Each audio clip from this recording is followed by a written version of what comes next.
right. Hello, Kat. What's up, PTSD buddies? We're doing a PTSD Buddy Chat, and we're with Peggy tonight. See, Peggy's camera's not working, but actually, let's try this light again. Okay, you can see me a bit better. That's fine. Peggy's camera's not working, but we got a great picture of Peggy up. Peggy, how you doing? Can you hear us? I am fine, thanks. Yes, I can, Jamie. Well, thanks for joining us tonight, Peggy. What was that again? I said thanks for joining us. Oh. You're welcome. And Peggy, you're joining us from Ontario, hey? I am in Aurelia, Ontario. Yeah, and just to let our viewers know that Peggy is actually the admin for PTSD Buddies Ontario. Peggy, I am. Just to let you know, Peggy, we just had tonight the president of MTF Ontario join PTSD Buddies Ontario. I thought that was pretty cool. MTF? Yeah, marijuana for trauma, sorry. Marijuana for trauma? Marijuana for trauma, yes. The president for the Ontario chapter joined PTSD Buddies Ontario tonight. Oh, that's good. Yeah, I can't remember his name. Slips my mind right now. I only talked to him for just a little bit tonight, but yep, he's now a member. So, good. Peggy, you've been dealing with post-traumatic stress disorder. How long in your life? I guess, well, for at least 20 years. 20 years. Well, take us back 20 years, Peggy. Where does PTSD stem from for you?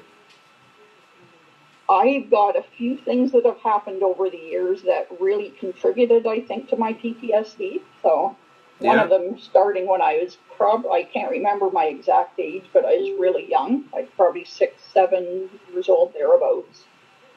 So I was actually abused as a child from the minister of the church that I went to. So abused as a child from the minister, yeah. And, child abuse is the #1 cause of PTSD, so you're not alone in that. So I think that probably started, well, it sure put me at a higher risk, that's for sure. Yeah. And it also did play an important role in it once I found out what it was that I had. Definitely. You don't remember how old you were, but I guess you were pretty young? I think I was probably around 6 or 7. Wow. When it went on. So I was young. Yeah. So I can remember a lot of the events around that, but I don't remember like timelines, that type of thing. So one thing that really got screwed up with me was chronology and like the sequencing of events. Yeah. So I have got most of that back now, but it's still hard to remember some details. Yeah, that's a big thing with PTSD is memory. I know my memory is so bad. I'm lucky that I got a good psychologist who's forgiving when I forget and miss an appointment. If you're listening, thanks, Jeff. Yeah. Yeah, that was actually the one thing that affected me the most, too, I think, is my memory. Like, I really lost a lot of memory when I first had the worst episodes, and it took me a long time to get it back. Is that right? Oh, and even some very basic things, I couldn't remember how to do them. So, now, one of the things I did when I found out I had, well, the worst symptoms when they came on, I was working at a bank at the time, too, and I could not remember numbers or even how to add and subtract for the life of me. Really, hey? That really bothered me because I used to be able to do that before, and then all of a sudden I couldn't. So now I think that was partly both memory and my mind was racing so much of the time too that you just couldn't focus on anything. So, but you survived child abuse, right? And you said you started working at a bank. So there's been other traumas in your life since. I started working at a bank when I put myself through university working at a bank. Right. Now, there's also, I had a couple of, like young adult, I had a couple of episodes where one I was almost assaulted, and then another one where I was. Really? Oh. Is that while working in the bank? Those were nothing to do with the bank, but I was actually first one, I was not working at the bank yet. I was just putting myself through school, working at a different job. Yep. And then the other one, I was working at the bank when that happened, but the two were absolutely, like, they were totally unrelated. Yeah. One of our listeners, Lorraine, just talked about how she thinks this is a topic not talked about enough with memory loss. Yes. Yeah, that's true. That's actually something that I had trouble with as I was going through the PTSD. Because, like, even the law in Canada protects victims from having to disclose that they were assaulted. Yeah, and that's a problem I find is a lot of times when someone goes through trauma, the first thing they if something bad happens, the first thing people say is, "Oh, tell me what happened," right? Yeah, I know. And we're learning now that's the worst thing you could say because you're just causing someone to relive the trauma, you know? Re-victimizes you over and over again. Yeah, exactly, yeah. In fact, that's one of the things that I think caused my PTSD in the first place because I used to be friends with somebody who knew a lot of what had happened to me in the past. Yep. And she started telling people about it. Why, I have no idea. She was telling people about, like, what, your symptoms? No, that I was assaulted. Oh, go away. Yes. Well, that's a good friend. Like, I used to work in a very competitive environment, too, and it was just, like, people, if it's competitive, they'll just take information and use it against you. Well, yeah, man, if someone started telling everyone my dark secret like that, I'd almost have a complex, my gosh. I had a big problem with that. In fact, that is really when a lot of the worst symptoms started coming back. Plus, my ex used to... That must have been terrible for you going to work like that. Oh, it was horrible. Like, it was really awful. Yeah. How long did this carry on for? Probably with that, a couple of years. A couple of years of you going through that. And I noticed it more probably for about 6 months when I was there. Yeah. And I started just getting really paranoid. Like, I was even at the point where I thought the guy was going to come back and find me. Right, yeah. Yeah, that's the common thing, I would imagine, with people that they're frightened that that person's going to come back. Yeah, but it was absolutely horrible. And I have no idea why anybody would do that. But that is one of the issues I have with talking about a sexual assault because it does re-victimize people. Of course, of course. I've even heard about some people have told me stories where certain songs, like a song, will really get to them because that's a song that they heard on the radio while they were being raped. Like, it's... Yeah. I can't imagine what a woman goes through with that. But it's not nice. Peggy, what kind of symptoms, like, I know myself, from my PTSD, I deal with anger, I don't do good with crowds and stuff like that. What about you, Peggy? What kind of symptoms do you have? I really don't have many now. I still get anxious a bit, and the odd time I'll have memories come back that I prefer didn't come back, but when I was having really bad symptoms, I was having nightmares, horrendous flashbacks. Yeah. And a lot of, I guess, a psychologist would refer to it as intrusive memories. Yeah. And with mine, too, I was putting things together that didn't go together. Like, when you remember things, you kind of remember them in sequence, and you can remember an event. Yeah. Where with mine, everything was coming back at the same time, and even stuff that happened to me when I was a kid, and stuff that happened to me as an adult, it was all flashing back at the same time. Really? So it was really nasty. I can't imagine. Wow. Wow. And you said you dealt with nightmares, eh? I dealt with nightmares some. Yeah. So I don't remember a lot of nightmares, but like I've never remembered dreams a lot either, but there were some that woke me up, and one of them actually I ended up in the hospital. You ended up in the hospital? What happened with that? That one was nasty. Are you able to talk about that, or is that too much? That one I was actually having flashbacks of the rape. Okay. In the dream, And yes? Or in the nightmare? that one was a nightmare, so it woke me up. And then when I woke up, then I kind of was flashing back to a hand over my mouth and all that type of thing, and it was real nasty. Yes. So I guess I kind of lost it, and I was staying with a friend at the time because I just split up with my ex not all that long before that. And she figured something was terribly wrong and called my father, and the two of them took me into emergency. Yeah. So that was nasty. Now with emergency too, it's wasn't going into a hospital with something like that because they don't have time to spend with you. Yeah.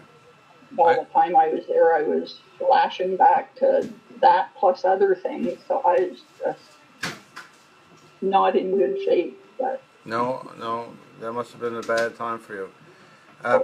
Peggy, Lorraine just made a comment. She said, I found when I had a second trauma, it brought back a lot of the firsts. Is this case the same with you?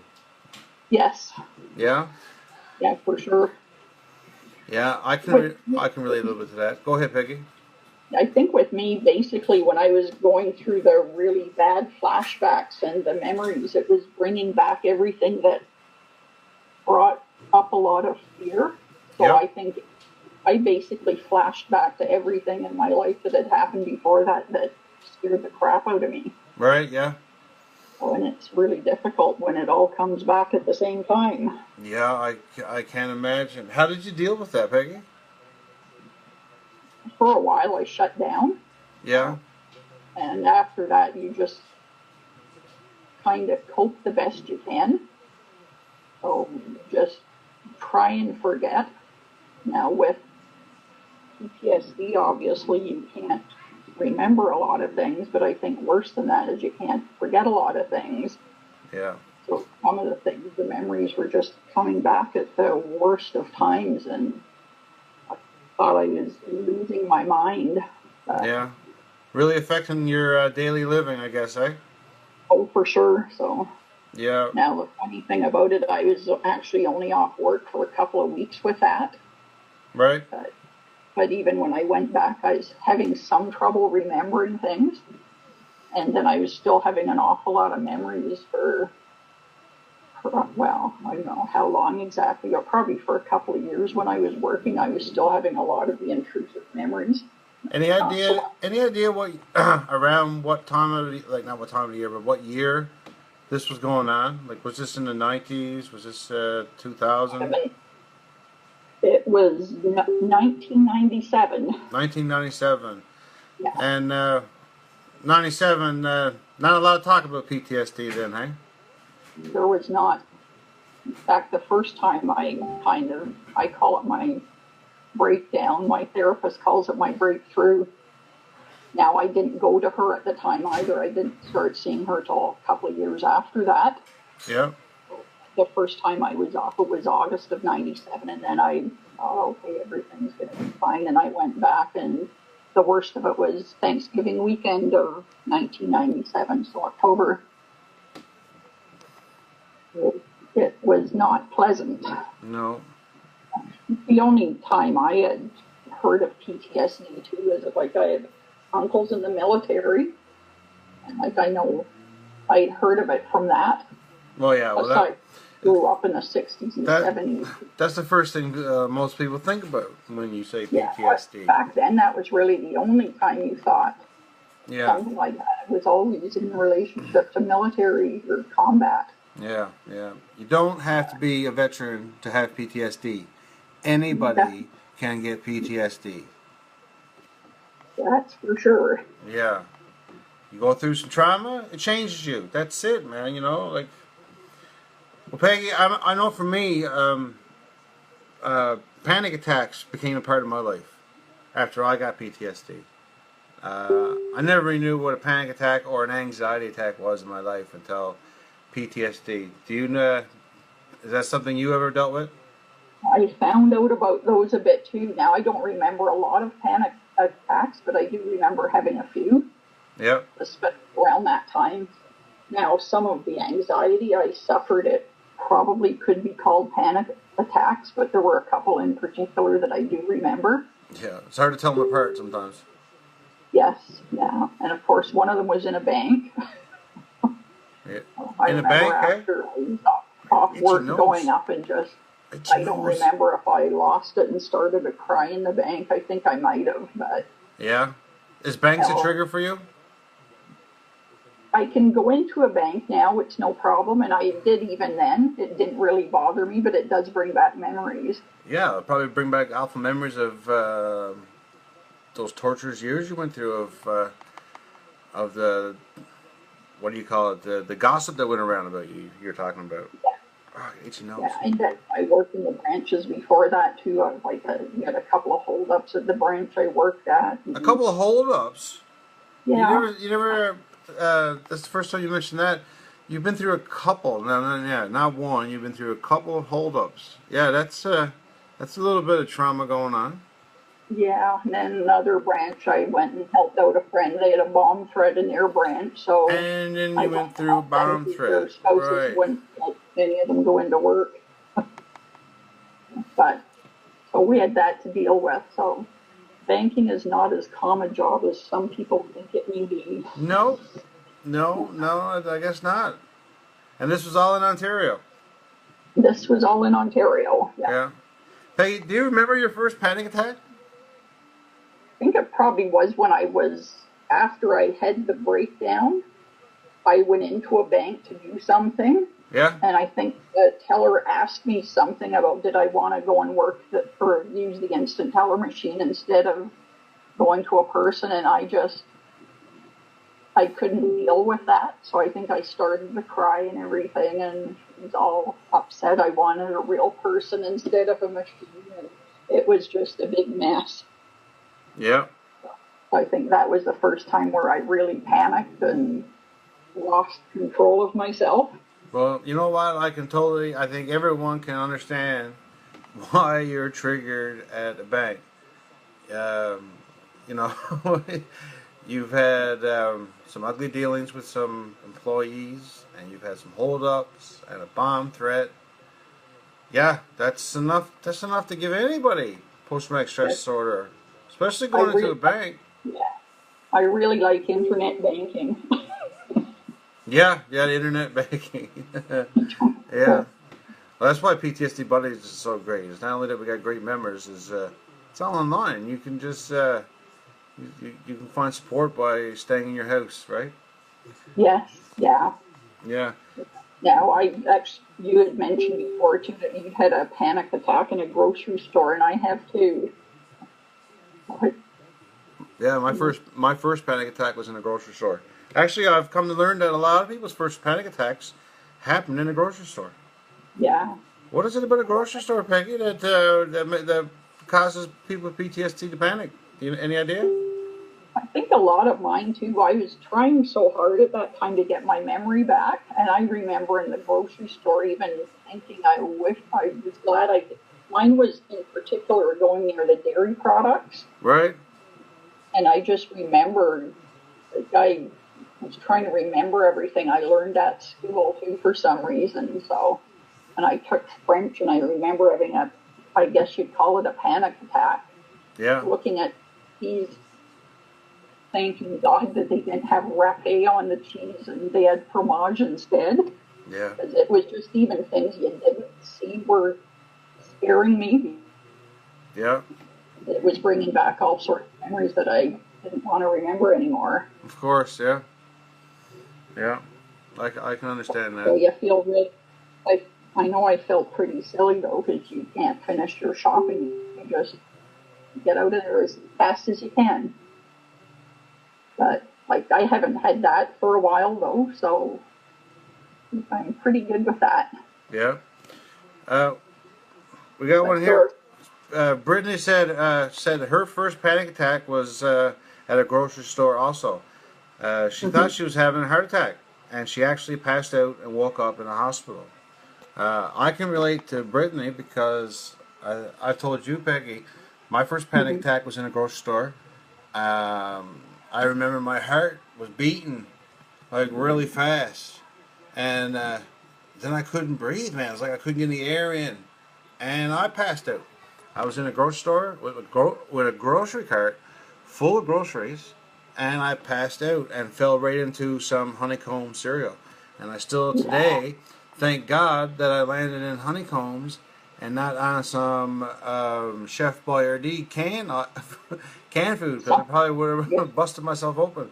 But as soon as I woke up, I just ran out of there. I left the grocery cart there. I ran out of there, and I hid in my basement for weeks. I was too scared to go outside, right? That's scary. Yeah, so I know all about panic attacks and grocery store panic attacks. Yeah.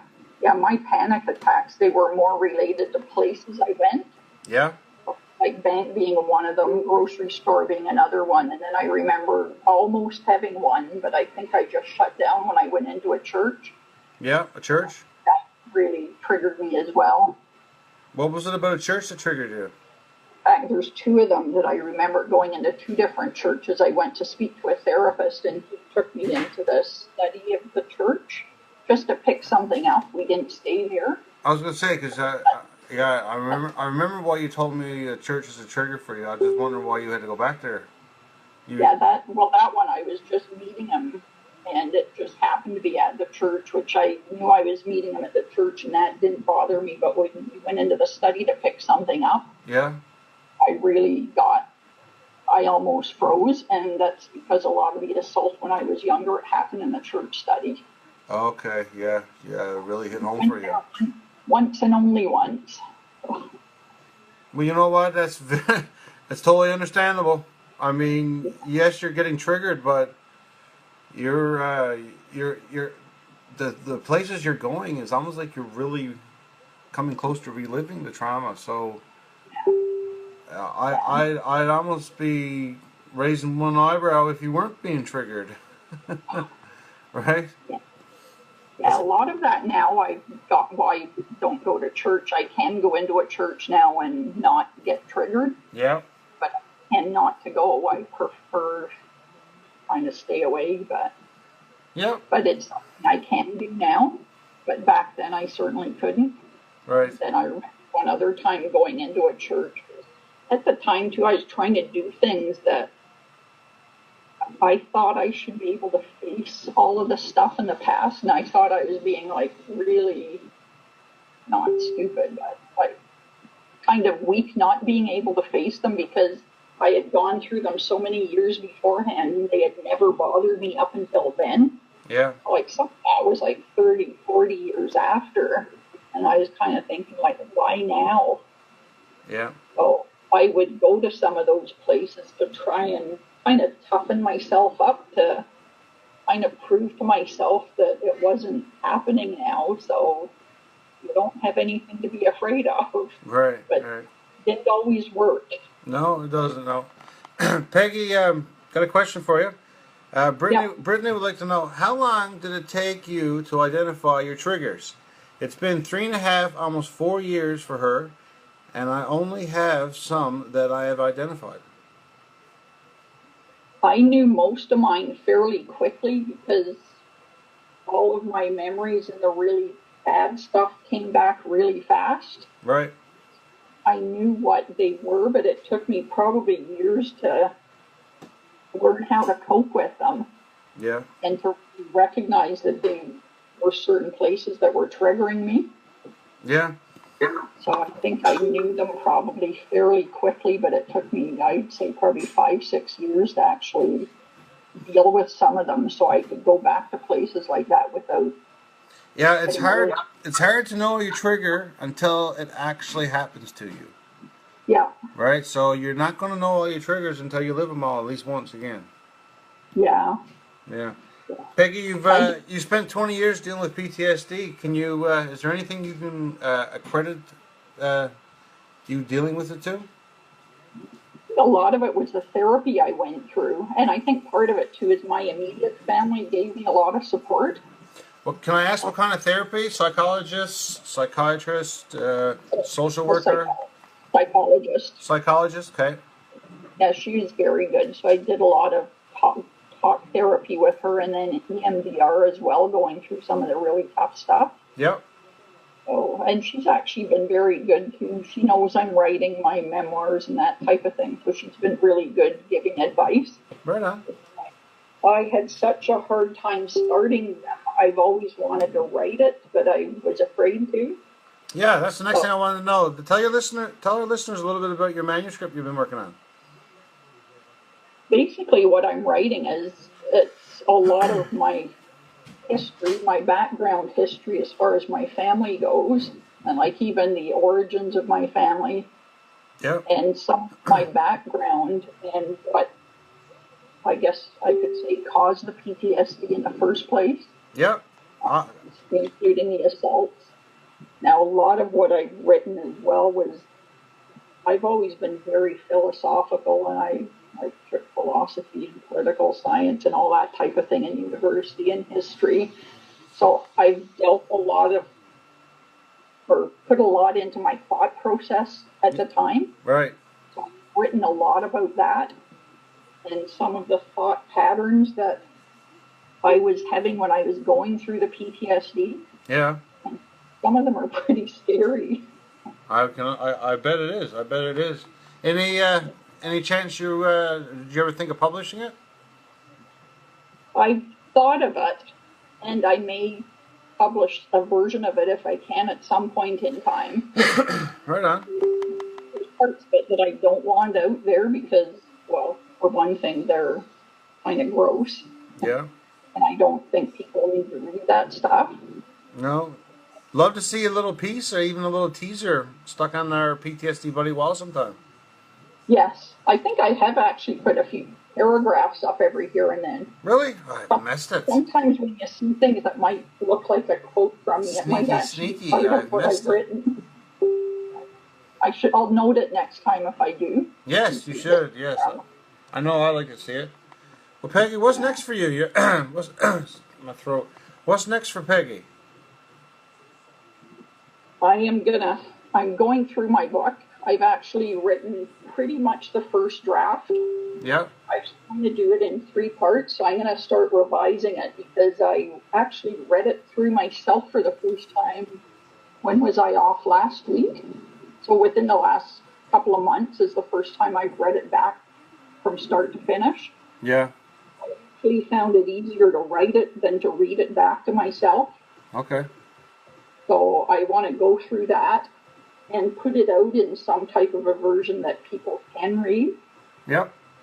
One of the worst things I found with it is I was absolutely petrified. If somebody else who had gone through the same thing I had read it, they'd be triggered all over the place. Well, that's something you can't worry about. Yeah. You're never going to know what certain people are going to be triggered. Just write what happened or write what's in your heart. Yeah. So I kind of got past that now, and I've actually written a little warning in front of it. If this book bothers you to read, put it down for a while and come back later if you feel like it. Yeah. Yeah, I mean there's been a lot of ugly books written in our time, right? A lot of great books, but a lot of ugly books, so you can't worry about that. Yeah. Well, Peggy, before I let you go, because we're out of time, is there, if you could tell a message to our viewers, a tip or anything about PTSD, what would it be? I think the one thing that helped me the most is even some of the memories that I was having, the bad memories, is just recognize that it's real, but it was in the past. It's not happening to you now, and none of it was your fault. Right. I tried to go with it as much as I could and get out of the panic mode, which was very difficult. Yeah. But it can be done. So I think I would suggest to people that they, especially if they've gone through sexual assault, the one thing that's so bad is all the blame and the self-blame. Yeah, the guilt. It's important to tell people to forgive themselves and to try and remember that they're not at fault for something like that happening to them. And PTSD, I think it can be overcome. I think you can lead a very normal life afterwards. In fact, I've now been told I don't have PTSD, but I'll always have the vulnerability. Right. So again, that's a topic up for discussion as well on whether it's curable or whether it's not. No, well, I'm so you're doing good, Peggy. You're not only learning to deal with it, but you're teaching others how to deal with it. So it's a pretty great thing what you're doing, and I know that manuscript, if you do decide to publish it, is going to be an amazing read. Lorraine says that people tell her that she should write a book because our paperwork called being raised by monsters, but I can't handle reliving it. She can't handle reliving it. And I can sympathize with that. I know when I wrote my book, the first one, my wife would come out and see me writing at the table, and I'd have tears running down my face. It was hard reliving it, but it was very therapeutic for me getting it off my chest. Yes. Even when I'm about to release now my second book, it's the same thing. It was getting a lot of things off my chest. Yes, it was hard. It's hard reliving it, but it's also hard talking about your PTSD. But the more you talk about it, the easier it's going to get. Yes, it is. I'm telling you. One thing I want to get better at too. Yeah, I'm telling you right now, it's it'll help because I'm living proof. I mean, once upon a time, I had my first panic attack. I hid in the basement for weeks, not even eating. And now I get on stage and talk to people with PTSD. So I'm living proof that if you go and you talk to someone and get things off your chest, it helps. But Peggy, thanks a lot for joining me. You're very welcome. And nice chatting. Yes, I know we're going to do more of these chats and we're going to keep in contact because you are, like I said before, the admin for PTSD Buddies Ontario. So keep doing the great work you're doing.